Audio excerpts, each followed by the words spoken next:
Her pioneering work spans a diverse range from underwater acoustics to network sensors. Please join me in welcoming Dr. Urbashi Mitra for a talk today.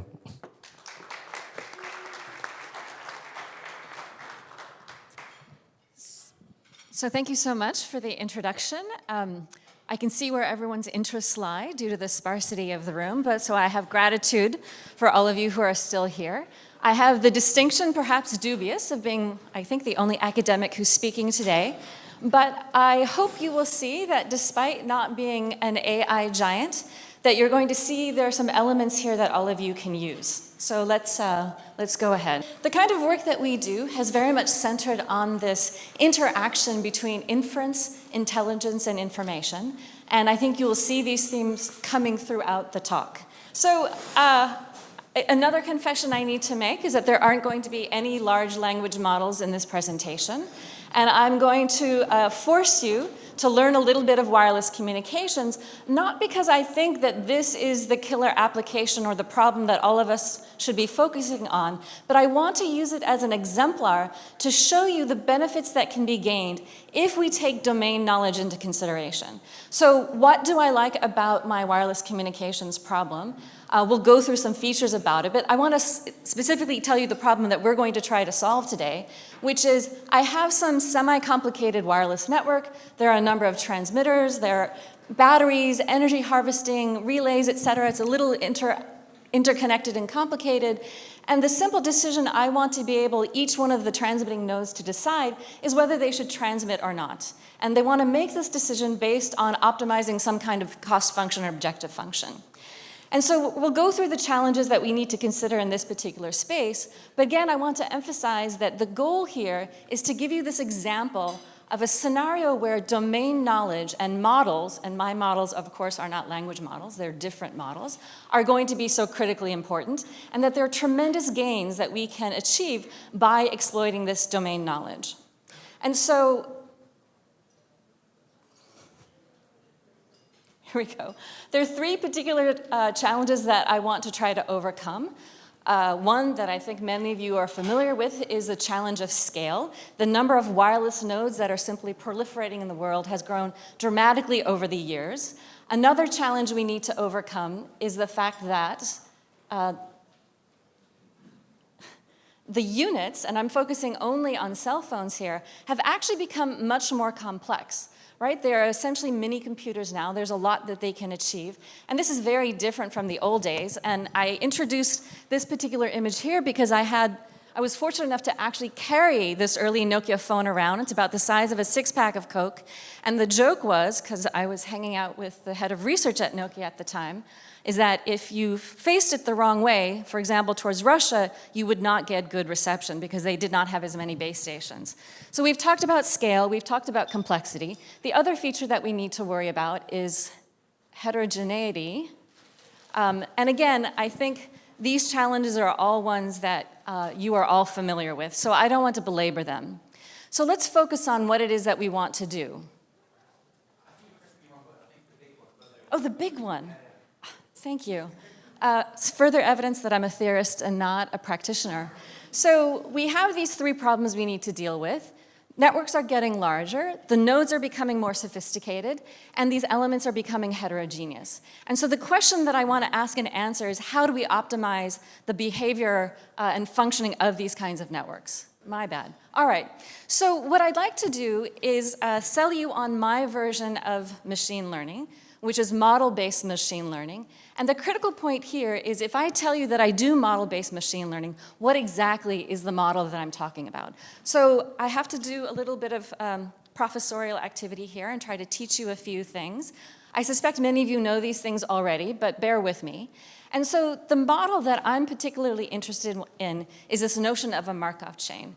And so the idea is that my system, whatever it is, can be in a variety of states, which I've numbered here, and there's some probability that I transition from one state to another, all right? And so it turns out that there are a large number of systems that can be described in this fashion. Robotic systems, even some language models have hidden Markov models embedded in them. So this is a very simple, very abstracted, but very powerful tool. And we're actually going to be worried about these so-called Markov decision processes, because on top of this Markov chain, we're also going to be able to take actions or do some kind of control. And in fact, every time I take an action, I have the potential to modify the underlying Markov chain that is governing my system. Okay? And so again, back to wireless communications, I can build graphs using these models by concatenating a number of these Markov chains, each of which are well suited to modeling certain kinds of behavior. How does a wireless channel work? What's going on to each of the elements? Do I have a lot of packets to transmit? Do I have to retransmit packets, et cetera? And I concatenate all of these together. One of the things that is going to happen is I'm going to introduce coupling and dependencies. And it's this coupling that actually makes optimizing these networks challenging to do, right? And so this is just a simple picture here, but it's quite important because it shows the concatenation of two graphs. Again, if you know wireless, the fact that I have a buffer state and an ARQ state is important. If you don't, it actually doesn't matter. The key thing is that I have this coupling, and many of us are used to thinking of networks or graphs as these particular circles, if you will, corresponding to, say, individual users or a physical location. That is actually not true in my graphs. My graphs represent the behavior of an entire network. So each node in this graph represents a particular state. What's your user state, my user state, et cetera. And one of the difficulties that occurs is that when I do have a lot of users who all have these different attributes or features that I want to keep track of, the behavior of the entire network becomes rather complicated. And so what I'd like to be able to do is for every user in the system, collect all of their features and their state values and build a large graph based on that. And so one of the difficulties is that we get state explosion very quickly. So I have a very toy example here. Well, I have two mutually interfering terminals. They can transmit or not. I have to worry about packet arrivals, packet buffering, et cetera, et cetera. And for my toy example, with only 2 users, I have, almost 2,000 states that I have to worry about. So you can imagine that if I'm Verizon or someone else, managing a large wireless communications network, that while I might be able to come up with a precise description of the behavior of my network, it's going to actually result in an extremely large graph. And this is a problem, right? Because the complexity of the system just got much larger. So the first question that I want to try to ask is the following, which is, can I compress a graph? Is this something that I can do? Okay? And it turns out, not surprisingly, that the answer is in the affirmative. And so you can think that a simple way of compressing a graph might be to take collections of nodes, right? So again, I have these nodes. Doesn't matter what they mean. For some reason, I can decide that all the black nodes somehow have some attributes that are in common, so they can be lumped together, the red ones, et cetera. And if you just pattern match here, you can see that my graph on this side is clearly larger than the graph on that side. And if I can somehow do this graph compression, I can design my policies, do my optimization on the smaller graph, and then use a technique that we call lifting to go back up. And there's a very nice pieces of work from Sean Mine, who used to be at the University of Illinois and who is now at Florida, who's worked on these state aggregation strategies. And the math is beautiful, it's very elegant, it's deep. It's not very practical because computation of the state aggregation ends up being very, very computationally expensive. And so we like it and we'll compare against it, but we'll see that some of these challenges that it has make them less desirable to use. And so the question is, can I come up with a better graph compression strategy that is going to be usable for the problems that I want to solve? And so, again, apologies, a little bit of math. I have this particular slide here only because I want to introduce one term to you, but let's go through it. So these Markov decision processes that I told you about before, they're defined by a 4-tuple here. I have my states, right? All those nodes in the graph that you saw before. I have the different actions I can take, transmit, don't transmit, up my power, lower my power, et cetera. Whatever state action pair I take on is going to have a price, right? And ideally, I want to minimize my cost or maximize reward. And then we told you about this probability transition matrix, which is governing how I go between one state and another. So all of these together define my MDP. And so what I'd like to do is design this policy pi, that is one parameter you want to know, that is going to minimize my cost, if you will, by deciding the optimal set of actions depending on the states that I observe. And then there's some long-term costs that I want to optimize, which I'm calling V here. And there are strategies for solving these kinds of problems to figure out the optimal policies. But again, they tend to be computationally expensive. So for those of you who might be familiar, we're solving a dynamic program, all right? So it turns out that my optimal cost satisfies this fixed point equation. Another important term that I want you to keep track of is this capital P, which describes the probability transition matrix. And it turns out, I guess I should ask a key question. Who remembers linear algebra? High school, grad school? Okay, great. Eigenvalue decompositions? Maybe, loosely, okay. And so the key is that I can come up with a good projection that enables me to project this cost function into a lower dimensional space. And then just like that state aggregation problem, I can solve my optimization in this lower dimensional space. Now the big question is, great, this seems very cool, but how do I figure out what the right projection is? And that's part of where our domain knowledge and our ability to describe these probability transition matrices that have structure is going to come into play, all right? And so what we first tried, and I guess it's fortuitous, if you will, or opportune that I'm here standing on the Stanford campus, because the strategies that we employed were popularized by Stanford colleagues in statistics, David Donahoe and Emmanuel Candace, also Terry Tao, and I can't forget Justin, because I was at his PhD defense.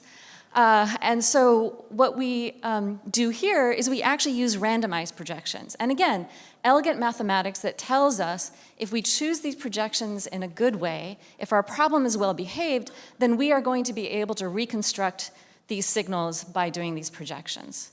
And so again, with another Stanford colleague, or ex-Stanford colleague, Andrea Goldsmith, we showed that you could do sparse approximation and compressed sensing on these wireless network graphs and get good reconstruction of these value functions.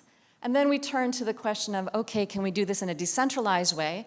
The answer is the affirmative, and you can then essentially have individual nodes transmit randomly projected versions of their signals to a centralized unit who can also now solve these problems and figure out optimal policies. So this is very promising, but these two projection strategies that I just told you about are actually completely independent of the underlying behavior of the network. You could give me any P, any system, and I can play, I don't say play these games, I can use these strategies, and they work pretty well. So a question is, can we actually do better with these projections? Can we optimize them in some way so that they are tailored to this network whose behavior I want to control? And so, we have two goals. We want to do efficient compression, all right? So we've talked about graphs and compression. And we also want to maintain performance. All right, so a little more math. So what's going on in these Markov chains, right? I'm going from one state to another, and I have these different probabilities. So you can imagine that some of these links have strong connections and strong dependencies, and others have weak. And so for a number of practical numerical reasons, we realized we needed to look at matrices that had symmetric behavior in order to design these projections. And so the first thing that we looked at actually came from work on social networks, trying to understand interconnections and links between people. And what I want you to see here, again, from the math that you are remembering now, going way back and deep, is that these two operations, P multiplied by P transpose and P transpose multiplied by P, do two things. They strengthen the effect of outgoing links and incoming links. So if they're already strong, they become stronger, and if they are weak, they become weaker. And so we have this sort of emphasis of the links that are important, if you will, all right? And because I have simply pattern match here, a multiplication of these two matrices, I'm capturing what we call second-order processes. So nodes that are 2 hops away, their relationships are something that I'm capturing. And it turns out that you can generalize this, and before I get to that, let me emphasize that the projections we're going to design are going to be a function of these L matrices. Now, there's a reason why I'm torturing you about these matrices, and I want you to remember them, because the key idea that I want to share with you today is how we can use these matrices to build synthetic systems that can run in parallel with my actual system. And that's the big idea that I want to sell to you, this notion of digital cousins, not digital twins. So I can further generalize this. The only thing that's important here is that I can go take this to higher orders, right? So now I have a series of these L matrices. Okay. And it turns out that because of this, because I'm working on this wireless network problem, because I have so much structure, there are a lot of things that I can show. I can show that there's even more structure on these L matrices, which means I can estimate them very effectively because I can exploit that structure. I can create a low complexity decomposition, which gives me fast projections. And then this altogether is going to give me an optimal policy design. And then on top of this, how complicated I want to make that L matrix, I can tell you what the optimal order should be. All right, so we have a strategy for doing that. And so this is very powerful. And so if I look at, again, that wireless example that I gave you before, I can compare to a number of different kinds of symmetrization techniques. And again, these are all things that have come from the literature and have been largely used not on wireless network optimization, but on things like social networks and other kinds of graphs. And so we also have our beloved state aggregation, beautiful math here. And so what I want you to see here is that if I am doing these projections, all right, and looking at my average policy error, which is shown here, so this is a number we want to be small, the most important thing for you to note is that our new strategy, the light blue dashed line, gives significantly lower policy error, all right? So it's making fewer mistakes than the optimal compared to the optimal policy, and it's doing it with 90% lower runtime complexity because of these projections. So it is not only working better, but it is cheaper to implement. Okay, great. So I have a nice representation of my graph, which allows me to develop these low complexity projections. What am I going to do with it? Well, what I first want to realize is that in the previous work that I showed you, I knew what that underlying probability transition matrix was, so I could design everything. In the real world, even if we knew it at one time, it's going to be evolving, adapting, and changing. So what do I do if this Markov decision process is unknown? I'm going to do what I'm sure many of us in the room are doing. We're going to do reinforcement learning, Q-learning in particular. And again, I suspect many of you are much more fluent on this than I am, but I'm learning a lot. The key is that you essentially come up with these proxy cost functions, right? So Q is capturing perhaps not the exact cost for that state action pair, but a proxy that has the right relative behavior. So if I track and compute these Q functions by taking observations, then I can come up with near optimal policies, and under certain conditions, optimal policies, all right? And so you can show convergence under certain conditions, and under those conditions, I get the optimal policy and value function. Now, one of the challenges with Q-learning, and many people are worrying about this, is that running the system in real time and collecting samples, going through these trajectories, going from one state to another, I need a lot of observations in order to get convergence for this, for it to work well. So we say that the sample complexity is high, exploration is expensive, and this is something that we want to try to solve. All right, so we're now finally at the big idea. You're still here, that's great. And so what I want to do is not create a digital twin, and thanks to those who have introduced these ideas previously today, but I want to introduce a digital cousin. And by introducing these digital cousins, we are going to strongly improve performance. And in this case, performance means converging to optimal faster than not using the cousins. And so this notion of ensemble Q-learning is not a new idea. And what typically happens here, so assume I have some kind of graph, wherever it came from, and what I might do is create 3 different ways of computing those Q tables. They could be different estimation strategies, they could be different initializations, all right? So I have Q-learning running 3 times in parallel. And then what you do is you combine the Q functions, and then you can get sometimes an optimal policy. And as you might imagine, there are a lot of heuristics involved and clever ideas in terms of how to do this. So the key thing here is that it's a single system, one graph, all right, but I have different estimators, okay? The argument I'm going to make is that the ensembling of multiple systems is something that has not been well studied, and that's the idea that I want to promote. So what do I want to do? Well, the key thing is, how do I create these synthetic systems that I told you about? And we're going to use that computation of L matrices in order to do this. So as I'm running my system, true probability transition matrix unknown to me, I can estimate its probability transition matrix. That represents an estimated graph, if you will. And then using that, I can build those L matrices that I told you about.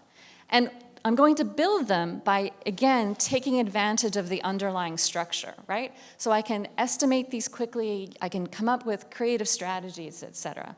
So these are my synthetic systems, all right? And so now what I'm going to do is the following. I'm not going to ensemble on different estimators, I'm going to ensemble on different systems, okay? And I need to emphasize, M1, that's the real system, it's running, doing whatever it's going to do. These 2, 3, et cetera, these are synthetic. I'm running them in software. They're running in parallel. As I take observations in the real system, I update my representation of the synthetic systems, okay? And then I'm going to run Q-learning across all of these and combine them, okay? Now, I wouldn't be here in front of you selling you this idea if it didn't work, but let me emphasize that it works is a little surprising, all right? And why is it a little surprising? For a variety of reasons. These clearly are going to have errors in them because I don't have perfect estimates of the true P, all right? And it's also true that the optimal policies for the synthetic systems are not exactly the optimal policy of my real system, but the combination works. So over the past few months, I've been trying to come up with different interpretations and understanding, because especially when I talk to people who work on RL and learning theory, they're like, why does this work? So here's one interpretation. I ran track in high school, not very well. And so what I want to imagine is like, this is me, this is the real runner, and I want to collect samples on this track, all right? I start at some point, I'm running around. Now I'm going to create 2 artificial giants, all right? They're going to take steps along my track at twice the rate, 3 times the rate, 4 times the rate that I am. I can also start them at any position. But we are working collectively to learn the track, okay? And one of the reasons why, in coming up with those L matrices and the exponentiation and multiplication of the P matrices, that's where I'm getting these multiple time scales, all right? And we think this is one of the reasons why this strategy works. That's what's happening is that in the beginning, I have my optimal policy and there's a huge error ball around it as I'm collecting observations. The optimal policies of the digital cousins are also in that huge error ball. So at the beginning, we're all learning together. Eventually, I'm shrinking that ball with each step that everybody takes. And I'm also going to reduce my reliance on the cousins as I move forward in time. So the proof is in the pudding, so let's make some interesting observations here. Here I have the Q-learning on the individual systems, all right? This is the policy error. I want it to get as close to 0 as quickly as possible. We see that they all have sort of comparable learning rates, if you will. They're also converging to different points, which means these are non-zero errors, right? So they are converging to policies that are not exactly the true policy. But when I combine them together, I have a much faster learning rate, right? Because I've improved my exploration. And roughly, the convergence goes with the number of digital cousins. It's not exact. At some point, I have diminishing returns. I can't build 1 million of these and go 1 million times faster. That's not going to work. But as you can see, it really improves performance. And if you care, we can provide theoretical analysis. And essentially, because I'm running these Q-learning systems in parallel, I inherit the convergence properties of the original Q-learning. So Talha, the student who's really the real architect of this, is very efficient at implementing systems. In fact, he had 5 more. I had to arm wrestle him down. As you can see, a number of these strategies are based on neural network or other machine learning approaches, all right?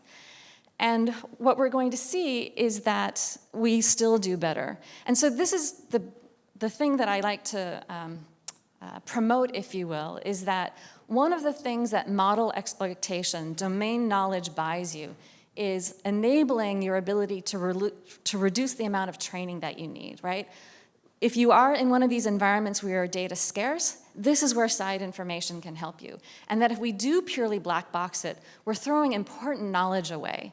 And so the challenge that I think a lot of us are trying to take on is how do we effectively incorporate that model domain knowledge into these machine learning type systems so that we can have the best of both worlds. And at least in my experience, is not as easy as it seems, right? We've tried to do things on what seem like relatively straightforward things, but if you don't have a good numerical or parametric characterization of your structural properties, you can't fold them into what you're doing. So simply changing your objective function and putting in a bunch of convex combinations does not always solve your problem for you if you cannot come up with that good characterization.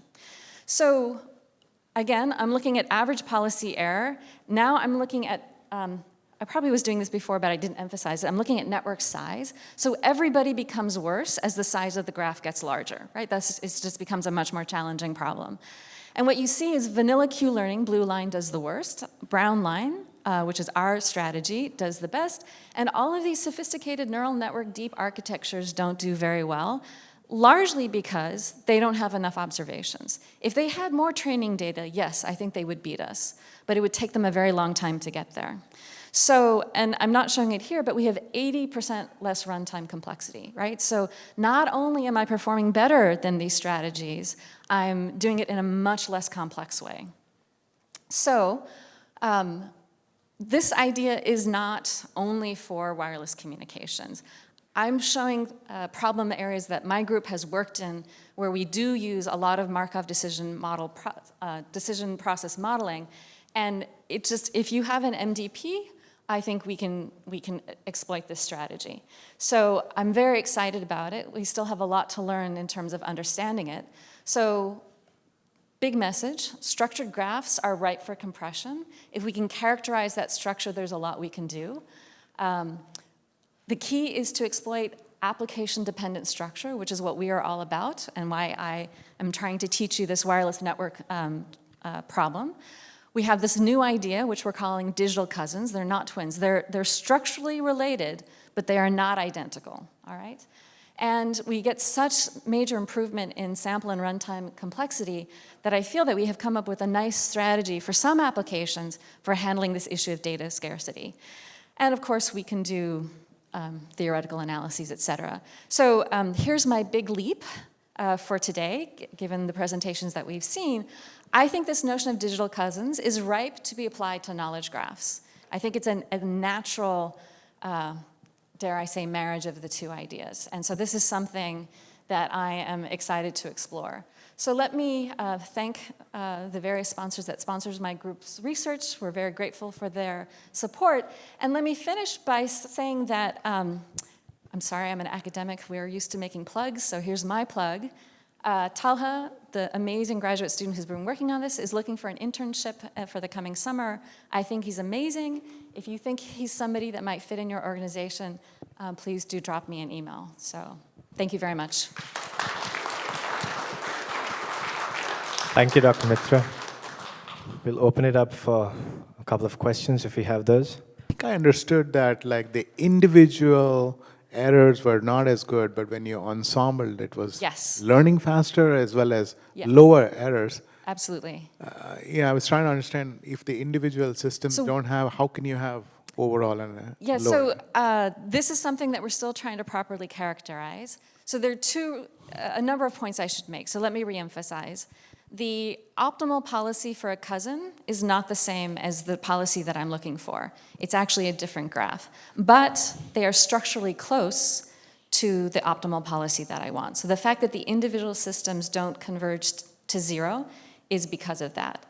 However, as each of those systems run and I learn the policies, I am improving my understanding and knowledge of the entire system, even through the digital cousins, right? So this is what I think is happening. We want to come up with a more technical explanation for this, because even the convergence analyses how should I say this? They're not interpretable per se, right? So the math shows that it does what it's supposed to do, but giving the proper explanation. So we're working with learning colleagues at Carnegie Mellon to see if some of their tools make suggestions about the why as to why things are working. But the proof is in the pudding. It works really well. It is rigorously informed. And so, as I said, we're very excited. In fact, one of the things that we're working on right now is decentralizing this approach. And if I may, Absolutely. I'm one of the principals at Idiomatic. I'd like you to actually meet Dr. Sambashivam, because you made a comment about how when you don't have enough knowledge, the domain knowledge itself is being applied in a model. And absolutely. I think they've done that a lot. Yeah, so the fact that I can construct these L matrices in a smart way and estimate them cleverly is explicitly my exploiting the properties of a wireless communication network, right? So that's I don't want to say it's hand designed, but it's very much tailored to my particular problem. But I'm going to posit that you give me your particular problem, and if it has structure, then we can take advantage of this, all right? And in fact, we have done this, applied these strategies not just to wireless networks, but like, the Cliff Walker problem and even random graphs, and we still get improvement, but the more unstructured your graph is, the less gain we can offer you, all right? So it really is in the structure. Sambashivam here. Sorry, hi. Yeah. Right. It was very interesting talk, Professor Mitra. Thank you. I have one suggestion and one question. Okay. The suggestion is in computational fluid dynamics, there is an approach called the multi-grid approach. Okay. So the coarser the grid, faster is the convergence, but the error will be the highest. Right. So the faster, like the larger grid gives you the important nodes very fast, but it will not be accurate. So I have a response to your suggestion, Yep. which is we have also analyzed how informative the different cousins are. And it is definitely true, the faster the time scale, the less important it is, roughly. But for those lower scales, it is more challenging to figure out the relationship. So I can create problems for you where the 3 times time scale is actually more informative than the 2 times. Okay. All right, and so it's very much application dependent. Big picture, I agree with you 100% that there is this inherent trade-off, right? Except that my faster time scale is not actually paying a price in accuracy or anything like that. It's just running faster. And so how well I model my system is a function of how well I'm estimating those underlying probability transition matrices.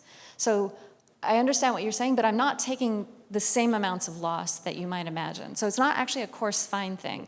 It's just literally I'm covering my track at different speeds. Okay. The second question is, why greedy approach? Why not another optimization methodology? Whatever you like. Yeah. Right? So again, this is a big picture notion that needs tailoring depending on the optimization or learning strategy that you're using, but it affords me a way of generating synthetic data. And it has power because I can do many things, including as silly as I can run my synthetic systems backwards, right? They're in software. So this notion of running backwards, it's artificial. I can run the synthetic system so that they optimize completely different objective functions. I can run my synthetic systems that their only goal is to improve learning versus optimizing the policy, right? So these are the kinds of things that we want to explore. And because they're synthetic, I can break the synthetic systems, right? So we've talked about safety and security in terms of AI and learning. I can put my synthetic systems in unsafe states, and I'm not going to hurt anything. Right? Now, how much I know about that unsafe state is unclear because I have to have gotten close to the unsafe state in the real situation in order for me to have learned anything in the synthetic one. Right? So I can't learn anything that I'm not exploring in the real world, right? So it's not completely a free lunch, but it's a pretty cheap lunch. So I like to call it chocolate Q learning as a comparison to vanilla Q learning. But that's because I prefer chocolate to vanilla. Thank you, Dr. Mitra. That's an amazing talk, and thanks for being here.